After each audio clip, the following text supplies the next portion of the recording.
Welcome back for part 2 of percent change, and I promised you that when we came back I was going to show you a different way to do these.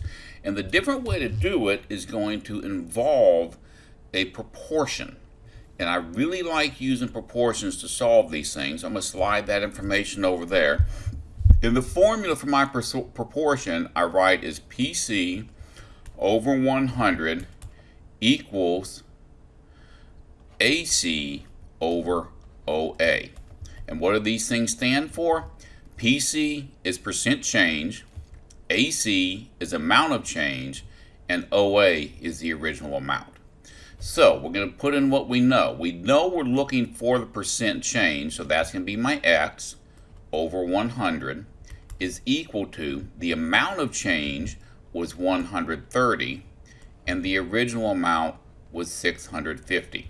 Now before I do anything at all, I'm going to kill off these two zeros here, because killing off those two zeros makes my problem a whole lot easier. From here I'm going to do what's called cross products or cross multiplication, or I like to say cross multiply up, where I'm going to multiply 65 times X, which is going to give me 65X, 100 times 13 is going to give me 1300. Now I know we've not done anything really with equations yet, so this is going to be new exploratory stuff, but this is still really cool. I'm going to bring those down, set them equal to each other. 65x is equal to 1300. I have an equation, and now I'm going to take my equation and I'm going to do what's called isolating the variable. My variable is x, his friend is 65. 65 is multiplying itself times x, so I'm going to take and divide 65 on both sides. 65 divided by 65 is going to be 1. 1 times x is x.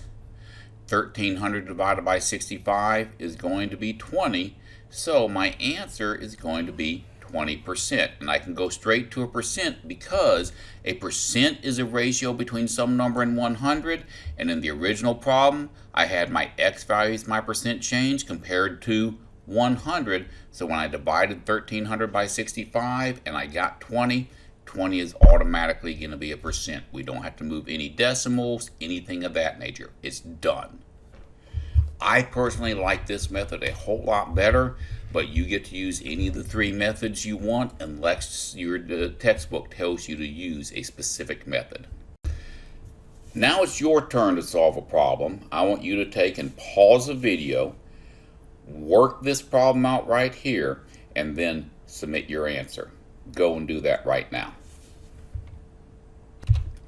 Did you get it done? Alright, let's look at a couple of different ways to solve this. First thing we have here is we got the fact that Ty had 52 comic books, now he has 61 comic books. We're going to have to find the amount of change, which is going to be 61 minus 52, and that's going to be 9.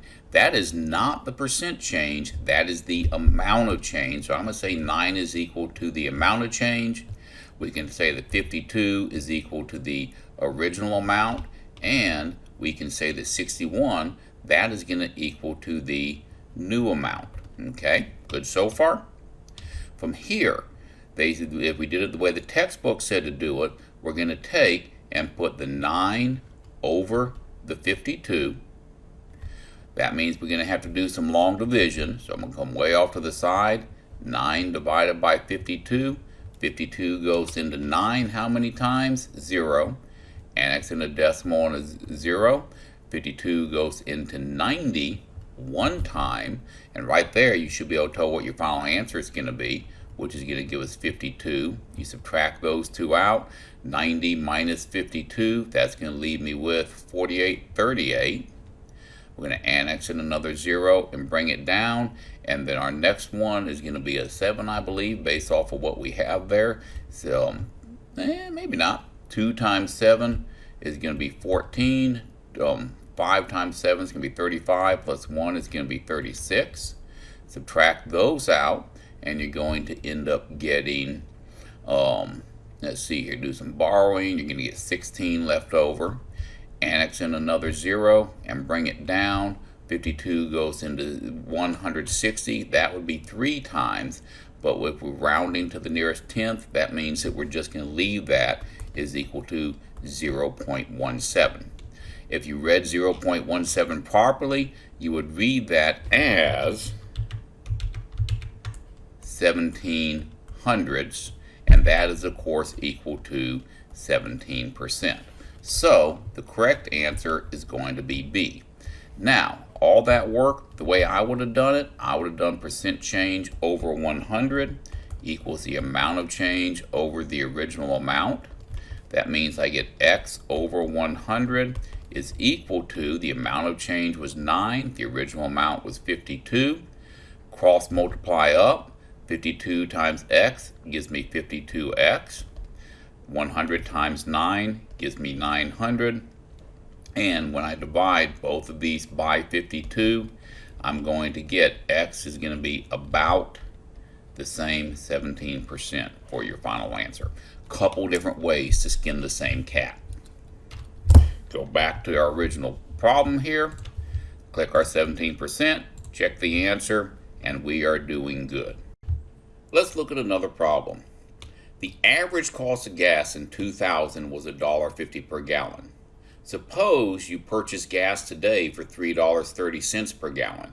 What percent increase in the cost of gas, a gallon of gas? I mean, what is the percent increase in the cost of a gallon of gas? Before you can find the percent increase, what do you need to find? What do you need to calculate? You need to calculate your amount of change. So we're going to take and start into our problem, and we're going to move through the slides, identifying our parts and our holes and all that kind of stuff. So the original amount, the whole, that's going to be the $1.50. The new amount, that's going to be your $3.30. And your part, that is also known as the amount of change or the amount of increase. That's going to be $1.80. From here, what are you going to do? Well, if you're doing it the way they did it, find the percent increase. They set it up as a part to whole ratio that you can see here on the left. So they had 1.8 over 1.5. When they divided that out, that's some ugly long division, but when they divided 1.8 by 1.5, they got 1.20. And they need that 0 so that they can read the number right. That would be 1 and 20 hundredths. 1 and 20 hundred, it says 120 over 100. So what's that final answer going to be? That's going to be 120%. Check the answer, and it checks. So the percent increase in the price per gallon of gas is 120%. And guys, that's huge. In 20 years time, gas is more than doubled. That's huge. That's a really big deal. Now suppose the cost of gas, the cost of a gallon of gas still increased by $1.80, but the original amount was $2 instead of $1.50. Would the percent of increase still be 120%? No, it wouldn't. And just real simple looking, 120% is an increase greater than 100% of the original price. Here they're saying, well, if the original price was $2, is $1.80 greater than $2? No, it's not. Therefore, you could really quickly see that it's going to be a number less than 100% would be the percent change at that point. Now it's going to be your turn. Pause the recording. Solve this problem. You can use any of the methods that you want to use. All right, let's take a look. The average price of a movie ticket in 2010 was $7.89. In 2017, it was $8.97. So my new amount was $8.97. Notice I write these backwards from what they wrote. My original amount was $7.89. I write them backwards so I can subtract easy to get my amount of change, which is going to equal to, well, let's do a little subtraction here. Going to do some borrowing. 17 minus 9, that's going to be 8. Then we're going to have 8 minus 8 is 0, and 1 minus 7 is 1. So your amount of change is going to be $1.08. Doing it the way the textbook showed you, part over whole, that's going to end up giving you put my decimal in the wrong space, $1.08 over your whole, which is your original amount, is $7.89. And I'm not going to be so mean as to make you grind that one out. We got better things to do. So let's take a look at that using my handy dandy pocket Satan, which is right, where's my key at for that? Right there. So I'm going to take 1.08 divided by 7.89, and what is that going to give us? Well, it gives us an imperfect number. So I mean, it's an irrational number. It doesn't stop, it doesn't terminate, it keeps going on and on forever. But rounded to the nearest tenth, that's going to be 0.14, because it was 0.1368 whatever. To the nearest tenth, that's 0.14, also known as 14 hundredths, also known as 14% for our answer. So let's go over here, plug in 14%. Oh, no, hold on, it said round to the nearest tenth of a percent. Since it was the nearest tenth of a percent, we need to go back and look at what we'd have. That would be,